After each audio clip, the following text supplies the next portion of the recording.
Welcome everybody here to your coverage of the Dota 2 Champions League. I'm your host TobiWan, and for the first time, I'm not alone in the studio for this live stream. I'm joined by the Dota Capitalist. How you doing, man? How's the jet lag? I'm doing fantastic. Yeah, I've been powering through the jet lag, no problem. Just, you know, a little bit of caffeine, a couple push-ups now and then, good. That's all you really need, man. That's all you really need, Mr. Military Man. I can work my way through anything. No. That's what it's all about. Well, how about we work our way through the draft, man? Because actually, before we do, let's actually talk about two teams which are coming up tonight. Now, one of them is a team formerly known as Quantic. The layer will show up as Quantic right now, but they are now known as Sigma, being picked up by the French sponsor, and that's led by their captain, Bucking Mad, Soshka, Pass, as well as Fader, and then Miguel coming into that lineup too. So a couple of Germans into the lineup. Pretty damn strong showing as MLG too, because I know you were watching a lot of their plays at MLG. Yeah, I got to cast a couple of their games, and they look great. They did really well in the group stage, and I was expecting them to do a little bit better once they came into the playoffs, but still, I mean, just their showing in the group stage was good enough, especially coming in as the kind of black horse of the tournament, you know, the last team to be invited, the last team as a replacement. Everybody had a lot of questions about whether or not they really deserved to be there, and they showed it. They really showed that they did deserve to be there, and they rank among those teams. Able to best quite a few upsets in that group stage. So it was very fun to watch. Yeah, I've always been a huge fan of him ever since I don't want to say SK Gaming days. It was around the time 3 DreamHacks ago. Like if I put my life by DreamHack events, back when he was playing with the real, like, the full-on French team and a couple of Danes in there too. And he was always one of these guys that try to push the envelope as far as drafts go, try and logically think it out. I know a lot of people follow his blogs as well and say this is the way I love doing it. And it's like, all right, it's an interesting perspective that Matt always has on the meta. And of course, playing with Goldblack for a long time as well definitely would have helped him on that scenario. Of course, we do look at another team, though, which is our opponents before we start talking about our draft. And that's going to be Nordis Vincere, which is NaVi, for all the people out there. No one really needs to introduce this team, but I think we should at least talk about their recent history. A team which a lot of people lost a lot of confidence in, but now coming off the back of their win at DreamHack, I think themselves, like NaVi themselves, also have a lot of confidence. Yeah, I mean, before DreamHack, it was definitely questionable about NaVi and their performance of late just really was not looking that hot. I mean, considered to be, you know, one of the best teams in the world, and losing to, you know, a lot of other Tier 1 and even some Tier 2 teams was really surprising. But being able to watch them, they made a big comeback in a lot of people's minds in DreamHack, and they showed they've still got it easily. Yeah. Well, they came back in my mind. I was sitting there at the very start of the first day, and I said, well, NaVi should take third. Was the way I was looking at it. Like, our entire panel basically came in saying that Fnatic should be number 1, Alliance should be number 2, and then NaVi should be number 3. And then that kind of turned around, so we ended up having it being NaVi, Fnatic, and then Alliance. Oh, and of course Liquid. That was also, they were also at that event. Nice way to put it, Toby. Oh, they were there too. Liquid accepts where they are right now. Like, yeah. I've talked to Bulver about that, and I'm pretty sure he's fine. He's fine taking depressed, the flag. but fine.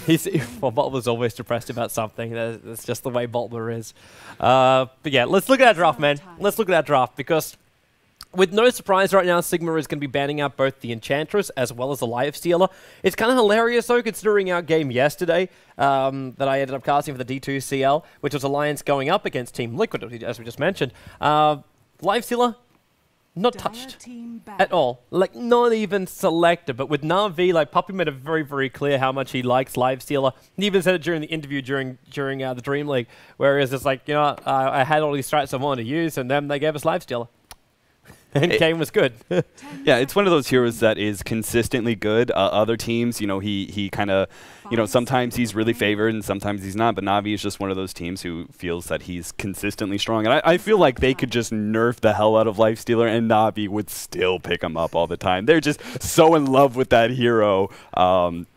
And no surprise, I mean, he's a really versatile carry, very powerful in lane, strong mid game, and even going to late game. As long as you have enough farm, you've got that Abyssal, you've got the AC. You know, you're a pretty strong melee carry. You're not the hardest carry in the world, but you're still, even if you're not able to dominate the game in the mid game and end it, and you're going up against a hard carry, Lifestealer will still do very well. So, not a big surprise that they're going to be able to pick that up. Looks like we're going to go into the draft. We got Mirana and Visage being picked up by Sigma. Crystal Main and Nature's Prophet picked up by Navi. No surprise there. They're going to pick up the Furion. Sigma definitely, man, they really love that Mirana. And it's no surprise, especially with some of the dual lanes that they've been running lately. Mirana is a very powerful dual laner. They've especially been favoring the Bane Mirana combo of late. So maybe keep an eye on for that one. Actually, Bane was first banned by Navi. So we're not going to see that. Navi definitely knowing Sigma's style and taking that early ban on the Bane. Yeah, no combination, man. No combination. No. Also, for guys who are tuning in, I am actually tapped into the IRC chat of Cyborg Matt. So if you do have anything to communicate, like Capitalist's audio levels just being a little bit too loud, I am reading it over there and modifying it up. And I do realize there's a couple of people who are having issues with black screens when they try and load up their live streams. I believe a simple F5 does fix this right now, depending on what server you end up connecting into. But you're not alone. You're not alone, people. I have reported it to the Daily Motion people.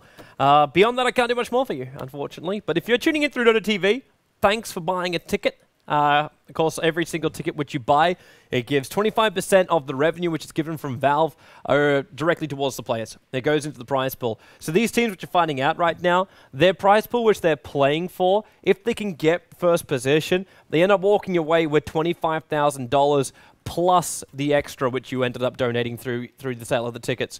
But if you want to get into the massive prize money, they need to win this game. Because then they at least guarantee themselves fourth position, and that's going to be $3,000 if they can take it. $7,000 for the third prize, $15,000 for the second, and then plus $10K will take out the $25,000, which is not really a bad day at the office when you think about it, Cap. Four games in the group stage, best of ones, and now you play. This is a best of five, by the way. It was a mistake that the best of three was played for the other part of that. Yeah, the other side of this single elimination bracket. But it is in fact all best of fives throughout the matches. 5 seconds remaining. But if you win it in 3, you only have to play 3. So there you go. Yeah, it's not bad money you're making right there. Well, Navi, they get to pick up something rather interesting here in the third pickup.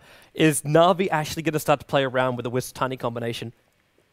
Yeah, possibly. I mean, they obviously, even though they were able to counter it very, very well, they saw the power of Fnatic being able to run that combination to great success. And it's just a classic combo. Ever since Wisp has been brought into the game, the Wisp Tiny combo has been a consistent pickup. And maybe, I mean, there's so many different options you can run. It used to be, you know, you saw Wisp and, oh, got to ban out CK or got to ban out Tiny. And but there's so many different heroes that it runs really, really well with.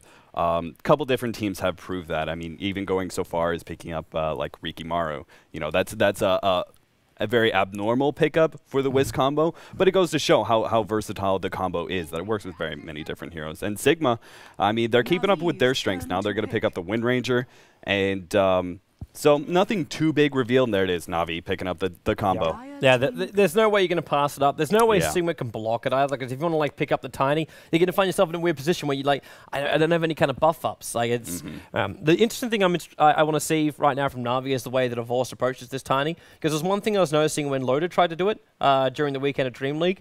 Like he tried to run the Tiny, but he ended up going this like Hand of Midas first, and then into the drums and things like that. And that's one of those things where it's almost like you were talking about already. Like you can go on conventional pickups like the Stealth Assassin, which is able to be done because SA is going to take a lot of damage diving in. He's going to use a lot of mana every single time he pops off his smoke screen. But the way that NoTail plays his Wisp is this very fast bottle. It's this utility just pumping mana as well as health into these heroes, as well as taking the damage himself. So he's not just like sitting back and just pumping it in, because you can't do that unless you take the damage and use your mana anyway. So he's been a very active part. It's almost like this dual roaming, ganking kind of being always active combination. And it's not an easy synergy to build up into. Like you just say, well, okay, we have to accept the way the meta is right now, pick up the Wisp and Tiny, but obviously it's something which you've got to work at.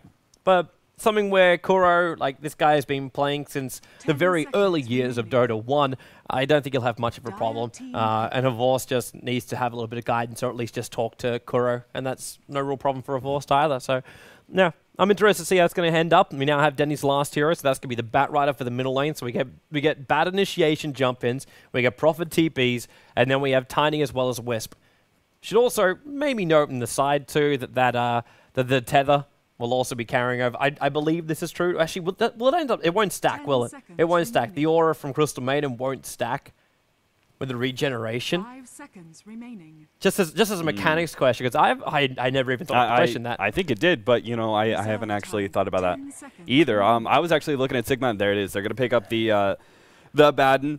And I really like the way Sigma drafted this. They knew what was coming up the moment they saw Wisp. They knew Tiny was going to follow, so they pick up some good disables, right? The best way to be able to deal with Tiny is, unfortunately, Tiny's one of those heroes. He either goes Midas, which I'm not a big fan of, or you rush into that Aghanims. Maybe you get some mediocre stat items like Drums is a good addition to him. But most of the time, you're going to go for that Aghanims, and leaves you kind of open to a lot of disables because you're not able to pick up that fast BKB. And if you're just able to keep him disabled in a lot of these team fights, you're going to be just fine. So not only do you have some of those disables, Wind Ranger, great Shackle Shot, great hero going up against Wisp because you're guaranteed to have at least a decent chance of being able to lock up 2 heroes.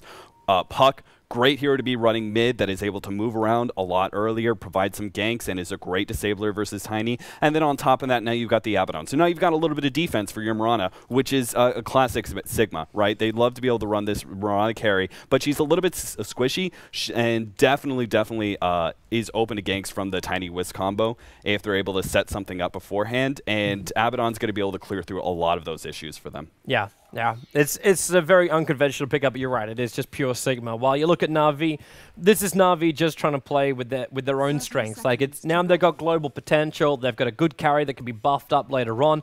I am surprised to see this coming out from Kuro, and this is something too which I'm not a huge fan to see it instantly. Just the build that's over on this Wisp right now. Like, he's walking around with Observer Wards, Salves, Clarities, Tangos, like all of that stuff which you can get from both the like the Salves, the Tangos, and the Clarity, you can pull out from the bottle. And maybe I just subscribe to the Book of No-Tail as opposed to the Book of Kuro, which Kuro may be really sad about. But either way, I'm interested to see how well it pays off and just how active this Wisp will be on the map. Because right now, Puppy's already preparing himself to try and gank up on this bottom lane. And they are going to try and run a dual lane on this up lane. So it's going to be both Matt as well as Miguel together. So that Frostbite won't be enough control. So if they get a good toss out, and if they get a nice little tether slow, you could be looking at a point that that Navi's able to get a kill on this bottom lane. But it's going to be rough. Always ganking up against an LOA is going to be rough. Yeah, this is one of the main reasons that Sigma really loves to run at Abaddon is because you've got, look at this, you've got one of the best range offlaners in the game right now, Wind Ranger. Really hard to be able to deal with because of that early level and Wind Run, being able to dodge a lot of that extra damage. They already used the shield. This means it's an opening right now on Puppy. Frostbite's now going to be used, and they're going to get the kill. Avalanche actually connects on 2, and they go for the tether again. That Wind Run is making it very difficult to get the kill, but either way, they had a good setup, and they were just waiting for Man to trigger the shield. That was that small opening. And they saw Matt was just a little bit too far away as well. Really great play by Puppy. I mean, he knew exactly what he's doing. In fact, now they're circling around. Oh, fucking mad. Come on now. Yeah, he's in trouble. He's in a lot of trouble. Frostbite, he'll shield out of this one. There's no mana for another Avalanche just yet. In fact, he's short by 2 points. And the attack, he popped the salve. At least Kuro's now going to trigger off the salve. So the full heal won't work from Matt. He's only got 1 set of tangos left to stay on this lane. And he's going to go back to base. There's no other alternative right now. Yeah, normally, I mean, looking at Navi's, you know it's going to be a trend lane, but normally you expect Crystal Main to start out very, very early in the jungle because it's a hard dual lane to go up against. You're not normally going to be able to successfully gank, but just his positioning, they waited for that shield to come out fairly early on. They perfectly planned that execution and how they were going to be able to gank that dual lane. And so now Puppy, now that he put a little bit of pressure on that lane, he's going to go back, he's going to do his jungle, and he's going to do what Crystal Mains do, which is really abuse the forest and the extra golden experience you can get from that. Well, so easy for him to do as well. The fact he managed to grab 2 levels out of that bottom lane first and then come over into the jungle.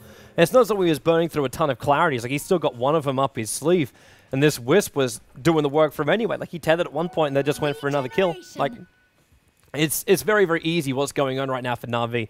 We do another pull, having to pull this a little bit earlier now. The 15-second camp, I can't call it that anymore, so now the 13-second camp or something along those lines. But this is now when you see NaVi capitalizing on their jungle. Well, you look over towards Sigma's lineup, and then you look towards the jungle over there, and you're looking at Pass, the man who needs to find level 6. The man who's pulling on the top lane, while this is basically a dual lane on the top. But Pass is not really finding as much CS as I was expect from him. Like, he's sitting at 3-0 right now, which is just showing just how more efficient this jungle is of Navi's. Yeah, absolutely. And the big problem is that Funnick, he is not actually doing jungle Furion, right? He's going into the off lane and being very, very disruptive for the support. So whenever he tries to pull, a lot of times he's interrupting that with treants. He's blocking any sort of stacks or anything like that. And as you can see, he's about to pick up the Centaur. In fact, he does. Well played by Funnick. That's a large amount of gold that Pos is missing out on. That could be. They're going to have a crack at this. Grave Chill slowing down Funnick. He needs to get these trees on the other side of him, so Mirana can't get the arrow, but a leap down to get the arrow. Beautiful movement there by Soshka. Soul Assumption damage, and then one more right click from Pass. There's the levels he's searching for, and there's Funnick finally going down. I also checked the gold graph and experience graph just before that fight began, and it should probably be noted that Havost is really not keeping up with that Mirana on the top lane. Now with a kill to Mirana's name as well. Now they're both got a kill to their name, but Mirana is basically double the CS of the Tiny. And it's starting to show on the gold graph. Like, it's only 200 gold advantage to NaVi, even though they're having a better time in their jungle. Yeah, and that's because Miguel is really harassing. Again, Tiny starts out with 0 armor, so every single auto attack is doing a lot of damage coming from that Wind Ranger, and she's also trying to deny a bit, which is something that most off lanes aren't able to do. But because it's a dual lane, because Abaddon is able to make sure that she stays safe, they can very easily be very aggressive with the Wind Ranger. So I have to say, though, that was just such a beautiful play by Paris. Getting the lead positioning like that is something that really only veteran Miranas are able to pull off successfully. They're about to try and go for this rune. The Puck Orb is going to come in. The Flame Break trying to pump him back, but he managed to bottle up that Invis rune first. So Denny Fireflies up towards the high ground, but leaves Puppy inside this river in trouble. But a Vorst Avalanche and the toss. Mad really, really low. And in fact, he is going to die right now. But Dendy on 73 life points was trying to stack up Funnick. Wonderful sprout to Miguel, but Miguel still got a Tango charge left. He is on the run, but Sticky Napalm does slow him down. A new set of trees to be created, but he's just too fast. No. Boots in hand. A little bit further down the river, though. Fader on the run from a Vorst. Avalanche will connect again, trying to heal him up. The shield from Mad and Fader. One more attack will get him, and Tiny will be able to claim that one, even with the Wisp attack was flying at him as well. Really, really rough time, and Dendy amazingly survives so that even when he doesn't, he's not able to claim up that rune. Yeah, pretty much a fatal error there coming out from Fada is that he threw the orb. He was seen by the counter wards. He recognized that fact, threw the orb, tried to get over the cliff, but when he jaunted to it, the orb wasn't quite over the cliff, and he ended up coming back down, and that was just really unfortunate timing there, and they give an extra kill to NaVi, which is not something you want to see. I mean, NaVi is just such a strong team. They have a lineup that is really going to snowball hard. I mean, you're already looking at some of these ganks happening, and Wisp isn't even level 6. You haven't hit the full strength of Tiny early on with his spells, so giving away some of these laning kills to NaVi is really, really bad. I mean, they especially the experience. This is a team that really benefits from being able to pick up early experience like that and really snowball heavily. So this could turn against Sigma pretty badly if they give up any more kills. Yeah. The big upside, though, is still the fact that Soshka has got as much farm as he has. I always fear for Miranas who fall behind in the item progression. Because the base damage increase really isn't that fantastic for a Mirana, you need to have the items that offset that. So the best way is, one, for Fader not to die here in the middle lane. But there's a good mini silence there, but the lasso from Denny will be dragging Fader back down again. He's got Orb available, as well as now Phase Shift. So the lasso from Denny was used, but used in vain. And the arrow will also not be able to connect. And then Fader's able to bottle up a haste rune on the bottom lane. So that now is just, the lasso's on cooldown, and he has a haste rune. Good times for Sigma in the mid. Yeah, that's perfect. I mean, when you're going in for the kill on Batrider like that, unless you're going to have large levels of Sticky Napalm up, I mean, you look at his build, 3-1-1, just grabbing someone with no Sticky Napalm on them and dragging them away is really not going to do any damage. So, still, really good rotations by Sigma. I mean, you saw those teleports come out very, very early on. They know what to do with a Batrider this early. Is normally when a Batrider goes in for the hero, he's going to be tower diving, and he's also going to take a lot longer than it usually will for a gank to be able to kill the hero. So if you're able to get those teleport rotations in, you can very easily not only just save your ally hero, but possibly be able to pick up an extra kill for your team. So, still though, look at Avos. He's still sitting 20-12 right now compared to 17-3 on Miguel. Even though they died once, they're still doing very, very good in this dual lane. But it's still not enough to keep up with the Mirana, because I was still looking at the one position versus the one position worth of farm. And Mirana at this point has like one flying out. Looks like, what else have we got? In fact, for some reason, Soshka is now going into a bottle. Now, this is now going to be our third bottle on the field. I'm not talking for like, actually, sorry, I say it's the fourth bottle on the field. Because we got one from Kuro, we got one from Dendy, we've now got one from Fader, and we've got one from Soshka. These runes are going to be not enough to keep everyone on the front lines. And Courier or Fader, he's got a smoke rune, he just saw the Courier come down. That's with the bottle, but it's got movement speed, so he knows he can't kill it off instantly. Jumping over the fog of war is not going to make it easy, so the courier's going to survive and the bottle gets there safely. And no kill. Smart control of the courier as well. Havos, they're going to kick him back up with that bottle that Kuroky just picked up. So Havos still able to stay in lane, but again, his CS is looking really, really poor right now. Ouch. But I do kind of like the bottle on Mirana. She's a very, very mana-dependent hero and also is like mid-game oriented hero, right? Doesn't want to go too late. You can if you have a gold advantage, but she's really just not the greatest hard carry. So her mid-game is so important, and Starfall and Arrow. Wouldn't you think that like prepping up like the mana pool or just prepared for the mid-game is better by using drums or by using Ring of Aquila as opposed to just going the bottle build? Because bottle build middle lane, I can understand it, but when you've also got a puck moving around. Well, I think you're going to see some early movement, and then just being able to have the sustainability of a bottle, I guess, is going to help out Paris and being able to stay in those lanes.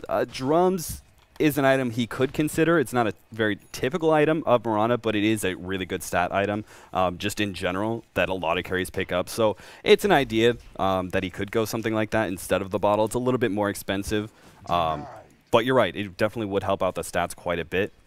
But I think in general, he just wants to be able to get that the minimum amount of sustainability with the bottle, being able to spam out farm by using Starfall, and then after that, go immediately for damage. Havorst, I hate you. With the passion of 1,000 suns. No. Hand of Midas build coming in for Havorst. This is something that which, in a way, I can understand he wants to do, but in a way too, with his Avalanche and Toss, like I was talking about, like behind in CS. He's now almost caught up to the Mirana. Like he's only 8 CS off the Mirana. The ones of Avalanche as well as Toss, especially when Kuro is the man picking up the runes all the time. And he's already moving over to grab that 10-minute rune. So new bottle charge, that's the plan right now. And Mad's going to try and contest him for it. With the Hand of Midas, we know Voss going to get a lot of farm. And Kuro and Mad, is it going to be bottom lane? It is. And it's a DD rune, but Mad will be able to end up stealing it. He does a lot of damage to Kuro. It's a shame for him he doesn't have any points up in the curse. So because of that, he can't slow Kuro down. Because Kuro had nothing to tether to. Puppy was moving over just in case he needed to. Yeah, it's one of those rare situations where support Abaddon like this, like it's the right, the right move. Blink take a moment. Denny just got it, and that's Fader. There it is. Picked up, dragged back, and now the Napalm can work because you got time for the Frostbite. But Fader able to join himself away. Prophet only bounces through. But Mad arrives to give him a little bit more life points. But Fader did survive that by himself. Yeah, that's twice now that Batrider has gone for that gank on middle. They're putting a lot of pressure. Like, you notice the Batrider isn't moving into these other lanes. He's not teleporting out. He's not trying to shut down the Marauder or the Wind Ranger. He knows his main priority is shutting down the Puck because the Puck is the biggest threat to their carry, which is Tiny. Very good disruptive force. So if he can just get a couple of kills on Puck and put back that Blink Dagger a little bit more, not only is he going to be safer moving around the map, but also his Tiny is going to be a lot better. And you look at him, Bada already going top for the kill. Yeah, I'm loving watching this this bottom lane. Like you're right, I should be keeping my eyes very, very closely up on this top. The Orb's gonna fly down, and then he's gonna Dream Call this, but he's gonna wait long enough. Funnick, he can TP now. They don't have a stun, so he has spread himself up. They can't see inside. The silence will go, and Funnick is gonna get Soul Assumption down. So it dies at the end of the day. But I wanted to keep my eyes very, very closely on this bottom lane because one toss from Tiny drops Windrunner to basically 2/3 of a life points from full. And you have level 3 spirits on top of that. Yeah. You get a Wisp with just the spirits very, very closed in on the Wisp, and you get that toss off, you're guaranteed to hit at least 2 or 3 orbs in just the very beginning of that toss, and the pursuit afterwards. You're right. This is looking at just a lot of damage. Miguel has to be very, very careful. But this is a good rotation, right? The smoke up, they're kind of baiting out Miguel as much as possible. They know Tiny's probably going to go for that toss with it. Going again. Arrow's going to completely waff, and then with the Avalanche, Paris are a little bit too far away, but then they got the damage. Bounces through. At the same time, they lose the Windrunner on this bottom lane, and Prophet's TPing in. Good cancel, Funnick. That was not going to end well for him. No, it wasn't. Unless Havos was able to get off a full combo somehow. There was no way that Funnick was going to be able to participate. Still, look at the Funnick's farm, though. He's sitting at almost 2,000 gold on top of the Phased Boots and the Ring of Bacillus. He's going to go for a Hand of Midas as well. No surprise there that he goes for the Hand of Midas, but this is Midas gaming. That's exactly what this is, and we know how much Matt has talked about Midas Gaming. So let's see him put actions to word here and see if he can actually shut down Navi's plan to go for the farm. Attempt on this bottom lane. The Avalanche come out from Vorst. He's already used the toss. Arrow will waft over to the side. He's already used stick charges, and now in comes Danny. Blink, but Dream Coil will make sure he stays in close, but the Wisp ulti is coming in as well, and it's Kuro bringing in Puppey of all people. So we got the support TP in combination style, but with the Moonlight Shadow, they see one over on the side. They realize over on the side shop, while Danny fighting over with Sochka as well as, or maybe with Fader. But with the Soul Assumption damage, they have to retreat back. All 5 players for Sigma now on this bottom lane. Puppey hiding behind the tower. He's got no life points whatsoever. So Fader's coming in, and Puppey moves up, around, and away as far as he possibly can. Back up the rest of his teammates right now. And Kuro, he's still tethered up with Danny. Puppey now is seen. The arrow fly, and Puppey actually cops it straight to the knee. Paris will go down. So 2 on the sidelines for the moment. Mab, he got hit by a ball, which is now just let Kuro know exactly where he is. And with a tether, a Vorst moving very quickly. Danny getting the napalm. Firefly, Flame breaking back in again. And the Prophet ulti back off cooldown, which actually, funnily enough, triggered during the start of that fight to help get the kill. But gets the kill on Abaddon, and he takes a tier 1 tower on the top lane. Yeah, beautiful for Navi. I mean, really, that comes down to Navi had a little bit of a mistake, right? Mirana being able to activate the ultimate, that ultimate is such a big problem in some of these early team fights. A lot of supports don't have dust, they don't have counters, and that's exactly what the problem was for Navi there. They weren't able to finish off any heroes because they couldn't see them, and that was a big opening for Sigma to take their pickup and get out. But unfortunately, they got a little bit greedy. They tried to go in. Puppey had some really good plays, some good jukes around, even though he died at the end. He died for a purpose, right, which was getting the rest of his team in there and winning a team fight for them and taking a tier 1 at top. Beautiful play all around for Navi, and they're sitting pretty cozy right now. Arrow just off to the side. There'll be a leap down, but in comes the tethered up Wisp, but he's locked in. He's taking a lot of damage. The Avalanche will fly back on both passes as well as over to Sochka, but just preps with the Soul Assumption damage when he does such a thing. And of course, a new Soul Assumption, 35 life points. The Orb's going to fly a little bit too high, but it's close enough for Faye to join himself in, get one last attack. Well, they're also looking for the courier at the same time, which is carrying the full drums of a Vorst. Lasso on the top lane. Miguel's going to be dragged back. Now the Sprout actually being used to block him out, so he can't just cut his way through. There's in some of the trees over on the other side as well. Not enough mana for anything. The Flame Break, funnily enough, bouncing him away, but the last attack from Prophet was able to carry. So that will now be 15 minutes in with the gank up and the Windrunner up on the top lane. And Puppey's also rotated up, and would you believe, out of Midas. Yeah, this is always been the problem with Midas Gaming. It leaves you really susceptible, especially on carries, to whatever mid-hero you're going up against, right? And the Puck is already a really good ganker versus Tiny. Top lane, Funix is trouble. Yeah. There's no actually Dream Call. He doesn't have Dream Call. I thought he did. The orb will fly, and he got the silence. Nice. The arrow will connect as well. And that's a good killing spree to end. That's Mirana taking 424 bonus gold for that. Yeah, the buffs on Moonlight Shadow just allow it to be used in so many different ways. I mean, being able to get out of team fights, initiate on team fights, and be able to get ganks as well. Ulti, Wisp brought in her Vorst. He's looking for Puck right now. And, well, maybe there'll be one attack coming off from Paris and Avalanche right into the two of them. Mad's ulti will trigger out from this one. The Shackle, latching Puppey, and Soul Assumption damage with the power shot. Destroys his line points. Vorst's going to try and TP out this one, but the Familiars being up already means those bonus stuns are there for Sigma. And the 3 heroes from Navi attempting the gank end up losing their entire life points. Sigma, these rotations are beautiful. I mean, you looked at that, and at first it looked like the team fight Navi was just throwing so many heroes at just being able to pick up the one kill. And but Sigma responded to it perfectly. All of their teleports are pretty much coming out whenever they see the Wisp relocate going out, and they're able to take some really good team fights because of it.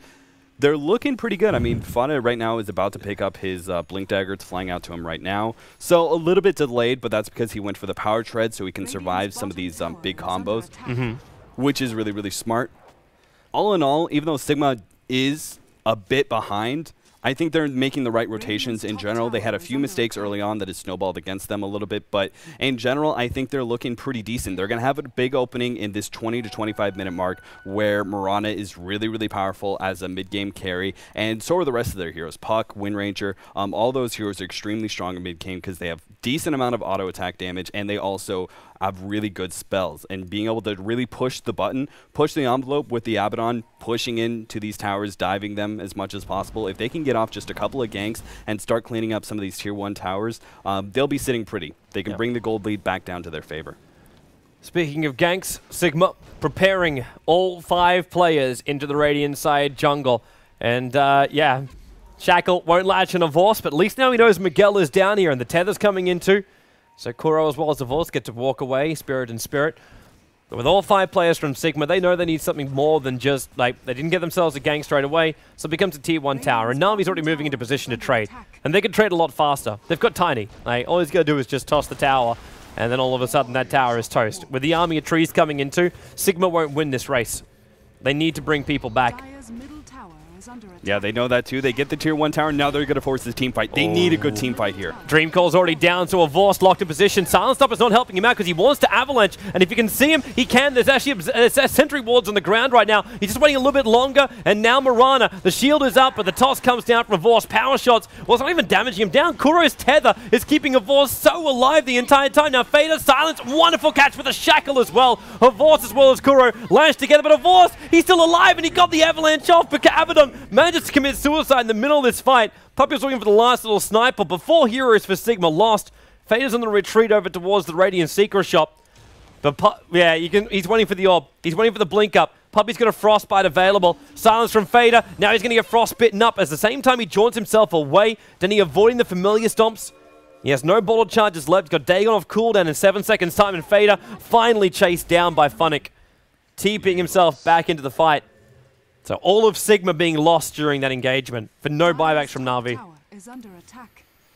Yeah, this is the window of opportunity is rapidly closing now. I mean, after they were unable to get that gank at bottom, they got the tier 1, but still traded, and then they lost a really bad team fight. Going up against Midas Gaming, you should be doing much, much better in these team fights, especially you're looking at this composition from Sigma. They're not going to go into the late game looking great. Not better than a Tiny Wisp will. Not better than a Furion who's able to pick up so much form in this sort of matchup. They needed to be able to 5-man early, pick up a lot of these team fights, take tier 1 towers without trading to the Furion. Oh, that's asking a lot. Starfall! And he TP straight out again. The Observer Ward that's sitting up on the high ground here inside the Dire Side jungle was revealing out the fact of what was going on. So he just moved down, TP'd out, and the arrow was just a little bit off course. Also, I have just spammed up both Puppy as well as Danny, just asking, it's like, is that meant to be a troll Dagon, or is that actually meant to be a legit Dagon over on the Bat Rider? I was pointing it out visually on the live stream before, but didn't really mention it. Yeah, that's interesting choice. It's really good versus... Ooh, Tenty. Living life on the edge. That arrow looked like it connected. It looked like the hitbox was right for it. But Denny's able to snipe out the regeneration room from both the familiars as well as avoid the arrow from Soshka. Bottom tier 1 tower is about to go down as well. And they're not trading anything for it. They're not picking up a gank. This is really bad for Sigma. Yep. They need to be able to get a successful gank off here, but... and as they lose more towers too, that Aghanim's is only 1,200 away. Like, that's a dangerous, dangerous time. Puppy's in very, very deep. And now Fader, he's already used its orb. Dendy's been grave killed up. The Sprout's going to keep Mad away from this fight, which means there's no shield. And Dendy got a bottle up. He's moving back past the Black Dragon. He's got killed off by a neutral. The Black Dragons do not like being disturbed, while Kuro, he has to sit there for a very, very long time, shackled towards the tree line, trying to stay tethered with the Vorce, who ends up just throwing his dead corpse back over again. And then Vorce joins him in the afterlife. Double kill comes in from Miguel, getting some really good shackles over on that Wind Ranger. And NaVi lose 3 for very little gain. Yeah, I mean, it was a decent team fight. They were still able to pick up the tier 1 tower for NaVi. And really, again, it's Midas Gaming, so they have a huge gold lead by this point. Their Midases are actually being effective now. Instead of just being a detriment, they're actually being able to pick up extra items. For example, Puppy already being able to have a mech was what kept Dendy alive long enough for him to deny himself to the neutrals. This is, I mean, that's a team fight they needed 5 minutes ago to put the pressure on NaVi before they could get their second or third items. And I just don't really see that being enough. Unless they're going to get some amazing team fights in the next 5 minutes, slowly but surely, they're not going to be able to push fast enough, faster than a Furion getting his items and split pushing you out, faster than Tiny being able to farm up his Aghanims and eventually, you know, all the big damage dealing items he gets from there. BKB is definitely going to be a big option for him. So once he has that Aghanims, probably a BKB is all that's really necessary. After that, you've pretty much won the game in my mind. Mirana just doesn't have enough farm at this point. And Dendy, there goes that blink Dagon. Yeah, easiest way to start getting these kills. He's also managed to snipe off one of the familiars as well. Try and chase down this second one. But it's a way to safety. And Puppy, man, even just that CM, like we saw it. We saw, like, I'm pretty sure everyone checked out his CM game at the Dream League, where he had more money than, in fact, all the cores in his team. He had a higher net worth than all of his core players. That's just a scary thing when you think about it from a Crystal Maiden. And then you look at, like, saying the potential of a Crystal Maiden during a fight when she's got that many life points. Mad, while he's about to, whoop, then he blinks himself away. I think you realize he's in a little bit more trouble here. While Necro unit's fighting it out, trying to bring down Bucking Mad. Miguel will take the burst damage from the last one, but they belong to Nature's Prophet. He's already got a level 2 Necro unit, about to use his Hand of Midas now. So he's only a couple of 100 gold away from having level 3 Necro units already. And we're 23 minutes into a game where you're going up against the pushing power of an Aghanim's Tiny, which is also completed, and you're going up against level 3 Necro units with the potential jump in of a Bat Rider, who is now finally, you got a level 1 Dagon, but now he's going to go into 4-staff after picking up both BTs as well as Blink Dagger. They use the Moonlight Shadow. Arrows flying in. Havorst will tank it, but the Meg Charge goes off from Kuro. So there's a lot of life points coming back, but Havorst, he needs to turn for an avalanche right now, and he will do so. Toss as well. He can't. The shackle. And lights it up the hill and over towards Puppy. We've already got himself a double kill for Soshka. Now it's going to be a triple kill for Soshka. This will be tier 1 tower in the mid and possibly even Roshan. But Prophet's giving us something to think about in the bottom lane, so they have to TV back to defend this. Yeah, I mean, that's the thing. You've gotten to a point where now Furion is actually a huge threat with split pushing by himself. He's going to be able to threaten tier 2 towers constantly. So even if you do get great team fights like that, Furion's going to be able to delay the game long enough that even if you are keeping down Havorst relatively well with good ganks and team fights and that sort of thing, Furion's going to push this game long enough that Havorst should be able to carry. But still, Sigma is getting the right team fights. They needed to be able to happen a little bit earlier. But still, they got Aegis. That's nothing to laugh at here. And if they can just force 2, maybe 3 more good team fights, they can actually take control of the map. You can never shut down a Furion entirely, but at the very least, you can start thinking about taking tier 1s and tier 2s, and maybe even trade a little bit with a Furion. Well, trade really is the key, isn't it? I want to go kind of back to this Dagon, though. Right? Yeah? I don't think it's entirely a troll pickup. I think it's actually decent here. First of all, it's really good versus Puck. Any sort of instant burst damage is going to be good versus Puck in general, but it's also good versus Abaddon. Abaddon is kind of Bat Rider's nemesis in many ways because he's a support hero who really interrupts Bat Rider's combo. He does a lot of damage over time, but also his disable is being threatened. So his damage over time, if you're able to go for a little bit of burst damage there on the Bat Rider, you're actually much more threatening to a lot of these supports. And even, again, the Puck, very, very susceptible to going down due to a Dagon. So that kind of burst damage is actually really good versus Abaddon before he's able to get his shield off and all of his heals. Damage over time is what Abaddon really does well up against. So I don't know, that's just something to think about. I think that the Dagon, I think there are better items maybe in general, but the Dagon definitely, if you're able to pick it up early enough, it serves its purpose. It serves its purpose through the mid game. As long as you're not upgrading it, you're going to get your money's worth. Yeah, I can understand it all. Havorst now coming in towards the middle lane. Mirana, very difficult hero to clean up, but at the same time, Havorst now, you ever worried about his CS beforehand? Just look at him swing a tree, and everything's all good again. While up on top lane, you've got Sigma there taking out the tier 1 tower in the top lane. Is tower or death, while this bottom lane is about to experience its own death. Pass can't hold this by himself, and he knows it. Up against Funnick, who can force staff into a Sprout. This becomes a tower trade-off. Tier 2 tower's already gone the bottom lane. Prophet doesn't have ulti available. Puppy's coming in very, very close. Can't get the denial. Mirana staying in very, very close on that one. And Funnick is pressuring into the tower. Path's already been sprouted up. The Necro units are still doing their thing. But Funnick just runs away. Even with him dying in a Curse, that soul assumption damage was very, very minimal. And Pass is really being chased down by these Necro level 3 units. And Fader ends up having to fire directly. While in the middle lane, Kuro as well as Havorst pushing into the tier 2 tower. It's down to half-life. While Denny scouts out for just a lasso. But everyone's back far enough for Sigma.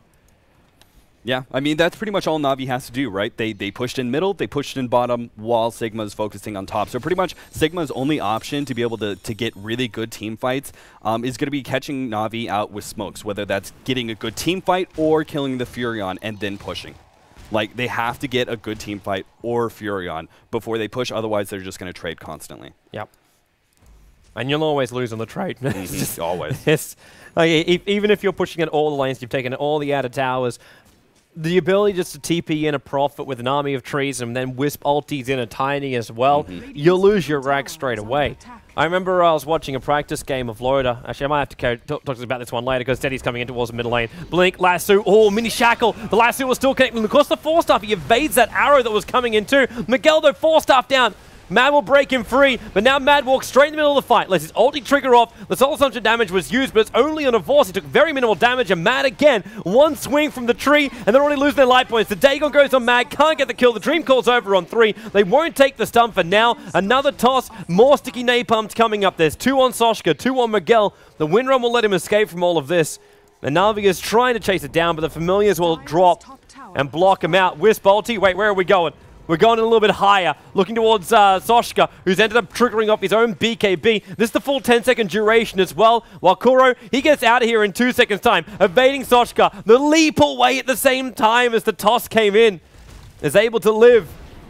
Unfortunately for Crystal Man, he's already on the sideline. Arrow flew in, able to stun up there on Havorce. Pass locked inside the tree line until it's cut open by the Firefly of Denny. But another toss now coming up from Havorce, looking to swing and cleave against Miguel. He needs another combination. The Shackle latches on Funnican. Now they're split between their targets, but they need to kill off Havorce. He's the main damage dealer because that Avalanche toss. Prophet ulti, Havorce already picks himself up a double kill. Funnic still fighting this one up. 4 stops away from the silence, even though that did still happen. 1 attack, 2 attack. Nice movement by Fader. That'll pick up a double kill, leaving Denny the only one to survive back at the Tier 1 tower in the mid. Well done. I mean, really well done by Sigma. One good thing, really good thing, was Fada actually went while you had Paris chasing down the Wisp and trying to kill him before the relocation timer went down. Fada went to where the Wisp was going to relocate back to, killed the CM, took a really long time trying to kill the Wisp because Kuro had some really good jukes, but he still was able to pick up both of those supports. So that was a really good play by him, but in general, it just wasn't a good enough team fight for Sigma to put them in the driver's seat. NaVi is still able to pick up their farm, and because of Midas, they're going to be able to get more out of this downtime. So, well, we're going to have a little bit of pause. Maybe Mad's going to be able to take time and evaluate exactly what Sigma's going to do, because you look at that gold graph, and it is looking rough for Sigma right now. Yeah, that's not too nice, man. No. That's not too nice by any stretch of the imagination. Oh, man, that's really racking up high. That's not something you really want to go up against. When you know the pushing potential, it's like saying you're happy to have like a 2,000 gold advantage when you're going up against someone like a Lone Draw, then a Lashrak, and then a Prophet. These guys who are just like renowned for making sure that every single tower is going to disappear on the map the second you lose one fight. Like, the second you lose one fight, you lose absolutely everything. I also don't know why we're paused. Okay, so again, Mad, just go, sorry, no reason, no explanation at all. Lacking on US East. Wait, no, it's Luxembourg. Maybe he had to go to the bathroom to warm up his hands. Well, it wouldn't surprise me. It's getting bloody cold over here in Europe. And I hope you know... Did you see that, by the way? Did you see what I was referencing? No. Eternal MB paused the game one time because he... oh, yeah, I remember that. Oh, Moonlight Shadow gank. Yeah, Puppy's in troll. He's got mech and 4 stuff, though, so even if they silence him, he can still get himself away from this. But when you're shackled towards a tree, you can't really escape from that one. And the Wisp ulti was used then, too. Kuro was about to pull him out with a tether, and they saw it. They saw it. They're on top of the Wisp ball. Then someone needs to be close enough for him to tether out this one. The familiar drop down, it's almost worth guessing that timing, because now the tether's going to come down to a Voss, and that's going to go straight through Soshka, who's being tossed up and now loses the Aegis the Immortal. This is not worth it right now. Dandy, he's got the possibility for a blink into a lasso, and they've got a couple of options over on the side, both Fader as well as Mad over here on the side, but they've got to make sure they stay clear. There's your blink up. Miguel hasn't used his 4-star just yet. Now the 4-star from Dendy. Oh, Boss walks right in front of the arrow and then cleaves and swings and just combos down the Windrunner.